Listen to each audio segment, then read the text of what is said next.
Hatchet, chapter 16. Starts on page 147 if you do have a book. So, enjoy. And now he stood at the end of the long part of the lake, and was not the same, and would not be the same again. There had been many first days. First arrow day, when he had used the thread from his tattered old piece of windbreaker and some pitch from a stump to put the slivers of a feather on a dry willow shaft and make an arrow that would fly correctly. Not accurately, he never really got it good with it, but fly correctly so that if a rabbit or a fool bird sat in one place long enough, close enough, and he had enough arrows, he could hit it. That brought first rabbit day, when he killed one of the large rabbits with an arrow and skinned it as the first bird, cooked it the same to find the meat as good. Not as rich as the bird, but still good, and there were strips of fat in the back of the rabbit that cooked it into the meat to make it richer. Now he went back and forth between the rabbits and fool birds when he could, filling it with fish in the middle, always hungry. I am always hungry, but I can do it now. I can get food, and I know I can get food, and it makes me more. I know what I can do. He moved closer to the lake to stand of nut brush. These were thick brushes with little sticker pods that held green nuts that he thought he might be able to eat, but they weren't ripe yet. He was out of a fool bird, for they like to hide in the base of the thick part of the nut brush, back in where the stems were close together and provided cover. In the second clump he saw a bird, and moved closer to it, paused when the head feathers came up, and made it sound like a cricket, a sign of alarm just before it flew. Then moved closer when the feathers went down and the bird relaxed. He did this 4 times, never looking at the bird directly, moving toward it at an angle, so it seemed he was moving off to the side. He had perfected this method after many attempts, and it worked so well that he had actually caught one with his bare hands, until he was standing in less than 3 feet from the bird, which was frozen in hiding attitude in the bush. The bird held for him, and he put an arrow to the bow, one of the feathered arrows, not a fish arrow, and he drew and released. It was a clean miss, and he took another arrow out of the cloth pouch at his belt, which he made from a piece of windbreaker sleeve, tied it to one end to make a bottom. The fool bird sat still for him and did not look directly at it until he drew the second arrow and aimed and released and missed again. This time the bird jerked a bit, and the arrow stuck next to it, so close it almost brushed its breast. Brian only had 2 more arrows, and he debated moving slowly to change the spear over to his right hand, and use that to kill the bird. 1 more shot, he decided he would try again. He slowly brought another arrow out, put it on the string, and aimed and released, and this time saw the flurry of feathers that meant he had made a hit. The bird had been struck off center, and it was flapping around wildly. Brian jumped on it and grabbed it and slammed it against the ground once sharply to kill it. Then he stood and retrieved his arrows and made sure they were all right, and went down to the lake to wash the blood off his hands. He kneeled at the water's edge and put the dead bird and his weapons down and dipped his hands into the water. It was very nearly the last act of his life. Later he would not know why he started to turn, some smell or sound, a tiny brushing sound, but something caught his ear or his nose, and he began to turn, and he had his head half around when he saw a brown wall of fur detach itself from the forest to his rear and come down on him like a runaway truck. He just had time to see it was like a moose. He knew it them from pictures, but he did not know, could not guess how large they were, when it hit him. It was a cow. She had no horns, but she took him in the left side and out of the back with her forehead, took him and threw him out into the water, and then came after him to finish the job. He had another half-second to fill his lungs with air, and she was on him again, using her head to drive him down into the mud of the bottom. Insane, he thought, just that word, insane. Mud filled his ears, his eyes. The horn boss on the moose drove him deeper and deeper into the bottom muck, and suddenly it was over, and he felt alone. He sputtered to the surface, sucking air and fighting panic. When he wiped the mud and water out of his eyes and cleared them, he saw the cow standing sideways to him, not 10 feet away, calmly chewing on a lily pad root. She didn't appear to even see him or didn't care about him, and Brian turned carefully and began to swim crawl out of the water. As soon as he moved, the hair on her back went up, and she charged him again, using her head and front hose this time, slamming him back and down into the water, and on his back this time. He screamed, the air went out of his lungs, and he hammered on her head with his fist and filled his throat with water, and she leapt again. Once more he came to the surface, but he was hurt now, hurt inside, hurt his ribs, and he stayed hunched over, pretended to be dead. She was standing again eating, and Brian studied her out of one eye, looking to the bank with the other, wondering how seriously he was injured, wondering if she would let him go this time. Insane.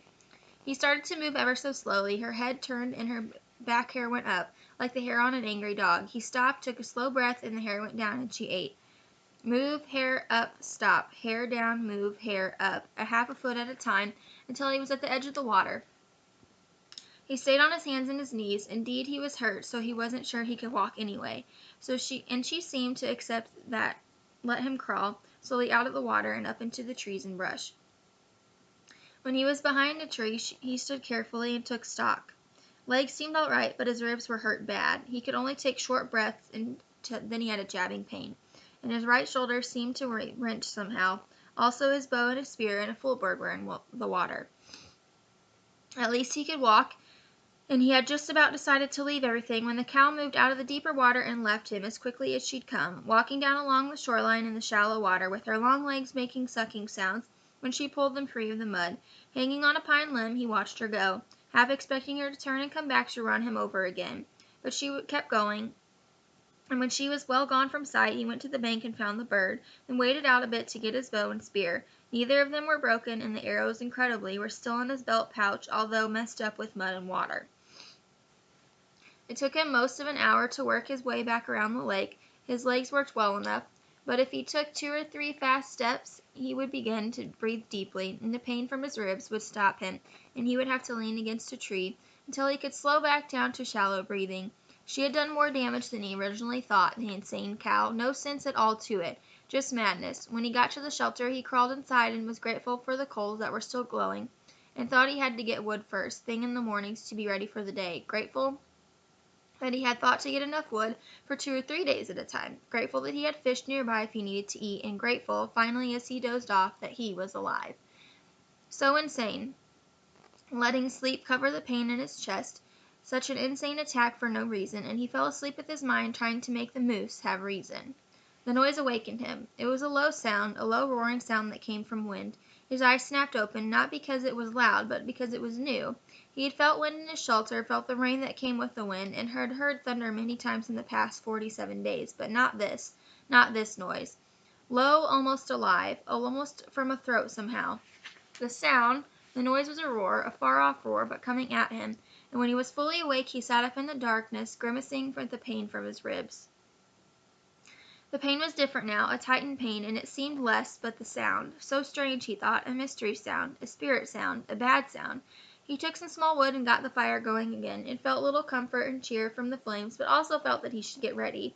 He did not know how, but he should get ready. The sound was coming for him, was coming just for him, and he had to get ready. The sound wanted him.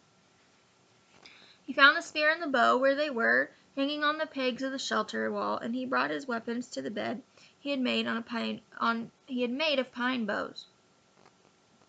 Were comfort, but like the comfort of the flames, it didn't work with his new threat that he didn't understand yet. Restless threat, he thought, and stood out of the shelter away from the flames to study the sky, but it was too dark. The sound meant something to him, something from his memory, something he had read about, something he had seen on television, something. Oh, he thought, oh, no. It was wind like the sound of a train, with the low belly roar of a train. It was a tornado. That was it. The roar of the train meant bad wind, and it was coming for him. God, he thought, on top of the moose, not this, not this. But it was too late to do anything. In the strange stillness, he looked to the night sky, then turned back into his shelter and was leaning over to go through the door opening when it hit. Later he would think of it and find that it was the same as the moose, just insanity. He was taken in the back by some mad force and driven into the shelter on his face, slammed down into the pine branches of his bed. At the same time the wind tore at the fire and sprayed red coals and sparks in a cloud around him. Then it backed out, seemed to hesitate momentarily, and returned to the massive roar, a roar that took his ears and his mind and his body. He was whipped against the front wall of the shelter like a rag, felt a ripping pain in his ribs again, and then was hammered back down in the sand once more, while the wind took the whole wall, his bed, his fire, his tools, all of it, and threw it out into the lake, gone out of sight, gone forever.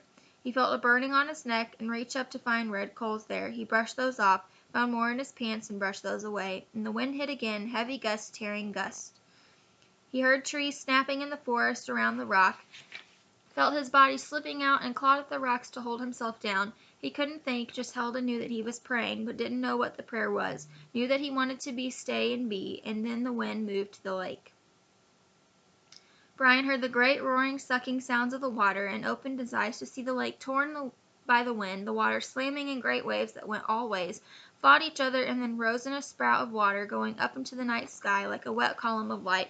It was beautiful and terrible at the same time.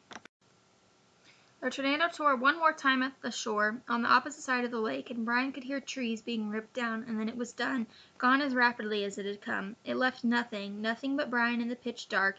He could find nothing where his fire had been, not a spark, nothing of his shelter, tools, or bed, or even the body of the fool bird was gone. I am back to nothing, he thought, trying to find things in the dark, back to where I was when I crashed, hurt in the dark, just the same. As if to emphasize his thoughts, the mosquitoes with the fire gone and protective smoke no longer saving him came back in thick nostril-clogging swarms. All that was left was the hatchet at his belt. Still there, but now it began to rain in the downpour. He never would find anything dry enough to get a fire going. At last he pulled his battered body back in under the overhang where his bed had been, wrapped his arms around his ribs. Sleep didn't come, and couldn't come with the insects ripping at him, so he lay the rest of the night, slapping mosquitoes and chewing with his mind on the day.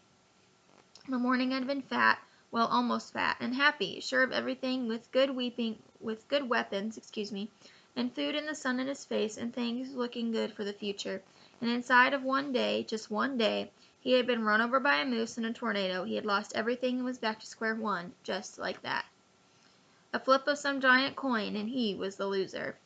But there is a difference now, he thought. There really is a difference. I might be hit, but I'm not done. When the light comes, I'll start to rebuild. I still have the hatchet, and that's all I had in the first place. Come on, he thought, baring his teeth in darkness. Come on. Is it the best you can do? Is that all you can hit me with, a moose and a tornado? Well, he thought, holding his herbs and smiling, then spitting mosquitoes out of his mouth. Well, that won't get the job done. That was the difference now. He had changed, and he was tough. I'm tough where it counts, tough in the head. In the end, right before dawn of a kind of cold snap came down, something else, this new cold snap, and the mosquitoes settled back down into the damp grass under the leaves, and he could sleep, or doze. At the last thought he had in the morning as he closed his eyes was, I hope the tornado hit the moose. When he awakened, the sun was cooking in the inside of his mouth, and he had dried his tongue to leather. He had fallen into a deeper sleep with his mouth open just at dawn, and it had tasted as if he had been sucking on his foot all night. He rolled out and almost bellowed with pain from his ribs. They had tightened in the night and seemed to pull at his chest when he moved. He slowed his movements and stood slowly, without stretching unduly, and went to the lake for a drink. At the shore he kneeled, carefully with great gentleness, and drank and rinsed his mouth. To his right he saw that the fish pond was still there, although the willow gate was gone and there was no fish.